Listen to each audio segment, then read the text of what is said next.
எல்லாருக்கும் வணக்கங்க. Welcome to Edumatics plus. இளம் தேடி கல்வி தன்னார்வலர்கள் ஒரு சில பேருக்கு வந்து இந்த பிப்ரவரி மாதத்துக்கான ஊக்கத்தொகை வந்து கிரெடிட் ஆகியிருக்காது.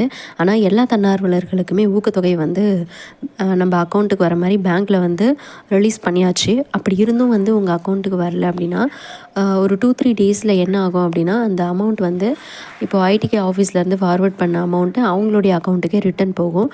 அப்படி ரிட்டன் போச்சுன்னா எந்தெந்த தன்னார்வலருடைய அக்கௌண்ட்டுக்கு போகாமல் ரிட்டன் வந்திருக்கு அப்படிங்கிற தகவல் வந்து சம்மந்தப்பட்ட மாவட்டத்தினுடைய அந்த பிஆர்டியில் இருக்கக்கூடிய ஆஃபீஸர்ஸ்க்கு வந்து கோஆர்டினேட்டர்ஸ்க்கு வந்து தெரிவிப்பாங்க. ஸோ அந்த கோஆர்டினேட்டர்ஸ் வந்து ஒவ்வொரு தன்னார்வலர்களுக்குமே வந்து இன்ஃபார்ம் பண்ணுவாங்க. ஸோ உங்களுடைய ஊக்கத்தொகை வந்து ரிட்டன் ஆகியிருக்கு அப்படின்னு சொல்லிட்டு ஸோ ஃபர்தராக என்ன பண்ணணும் அண்ட் என்ன ப்ராப்ளமால் ரிட்டன் ஆச்சு அப்படிங்கிற டீட்டெயில்ஸ் எல்லாமே வந்து அவங்க கொடுப்பாங்க. ஸோ இன்னும் ஒரு 2 டேஸ் வந்து வெயிட் பண்ணுங்கள். மேக்ஸிமம் எல்லா தன்னார்வலருடைய அக்கௌண்ட்லேயும் வந்து கிரெடிட் ஆயிடுச்சு.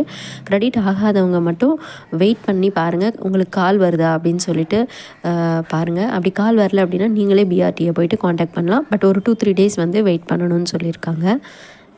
தேங்க்யூ.